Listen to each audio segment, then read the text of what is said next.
রান্নার চুলায় গ্যাস নেই, সিএনজি স্টেশনে দীর্ঘ লাইন, কারখানায় কমে গেছে উৎপাদন, আবার গ্যাসের অভাবে কমছে বিদ্যুৎ উৎপাদন, বাড়ছে লোডশেডিং। কিন্তু প্রশ্ন হল, হঠাৎ বাংলাদেশে এত গ্যাস সংকট কেন? আসলে গ্যাস হঠাৎ শেষ হয়ে যায়নি, বরং দীর্ঘদিনের ঘাটতির সঙ্গে কয়েকটি বড় সমস্যা একসঙ্গে যুক্ত হওয়ায় এবার সংকট তীব্র হয়ে উঠেছে। বাংলাদেশে প্রতিদিন প্রায় ৩,৮০০ মিলিয়ন ঘনফুট গ্যাসের চাহিদা রয়েছে, কিন্তু সংকটের সময় সরবরাহ নেমে এসেছে প্রায় ২,১৫০ মিলিয়ন ঘনফুটে, অর্থাৎ প্রতিদিন ঘাটতি প্রায় ১,৬৫০ মিলিয়ন ঘনফুট। এই ঘাটতির বড় একটি কারণ হল দেশের পুরনো গ্যাস ক্ষেত্রগুলোতে উৎপাদন ধীরে ধীরে কমছে।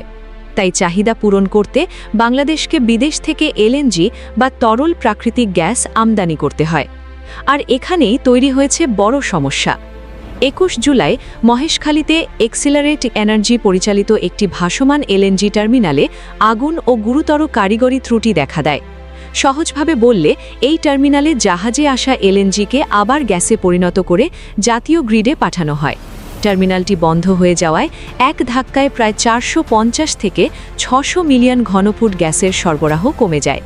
আর এটি দ্রুত ঠিক করাও সহজ নয়, কারণ আগুনে টার্মিনালের গুরুত্বপূর্ণ বৈদ্যুতিক কেবল, নিয়ন্ত্রণ ব্যবস্থা ও বিভিন্ন যন্ত্রাংশ ক্ষতিগ্রস্ত হয়েছে। এসব বিশেষায়িত যন্ত্রাংশের অনেকগুলো বিদেশ থেকে আনতে হচ্ছে, ফলে মেরামতেও সময় লাগছে। এর সঙ্গে যোগ হয়েছে আন্তর্জাতিক পরিস্থিতি।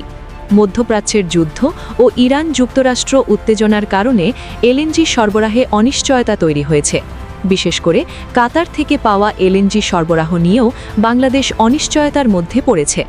অন্যদিকে আন্তর্জাতিক বাজারে এলএনজির দামও বেড়েছে, অর্থাৎ বাংলাদেশ একদিকে কম গ্যাস পাচ্ছে, অন্যদিকে প্রয়োজনীয় গ্যাস কিনতেও বেশি টাকা লাগছে। এর প্রভাব পড়ছে সরাসরি মানুষের জীবনে। গ্যাসের চাপ কমে রান্না করতে সময় লাগছে বেশি। সিএনজি স্টেশনে গ্যাসের জন্য তৈরি হচ্ছে দীর্ঘ লাইন। গ্যাস ভিত্তিক বিদ্যুৎ কেন্দ্রগুলো পর্যাপ্ত গ্যাস না পাওয়ায় বিদ্যুৎ উৎপাদন কমছে, আর গ্যাসের উপর নির্ভরশীল শিল্প কারখানায় কমে যাচ্ছে উৎপাদন। সরকার বিকল্প উৎস থেকে গ্যাস আনার চেষ্টা করছে। ভোলার গ্যাস ঢাকায় আনা এবং নতুন এলএনজি টার্মিনাল স্থাপনের পরিকল্পনাও রয়েছে। কিন্তু দীর্ঘমেয়াদী সমাধানের জন্য শুধু এলএনজি আমদানি বাড়ালেই হবে না। দেশীয় গ্যাস অনুসন্ধান, নতুন গ্যাস ক্ষেত্র উন্নয়ন এবং আমদানির অবকাঠামো বাড়ানোও জরুরি। তাই বর্তমান সংকটের সহজ উত্তর হল, দেশীয় গ্যাস কমছে, আমদানিতে অনিশ্চয়তা বাড়ছে, আন্তর্জাতিক বাজারের দাম বেশি, আর এর মধ্যে মহেশখালীর এলএনজি টার্মিনালের দুর্ঘটনা সংকটকে আরও তীব্র করেছে।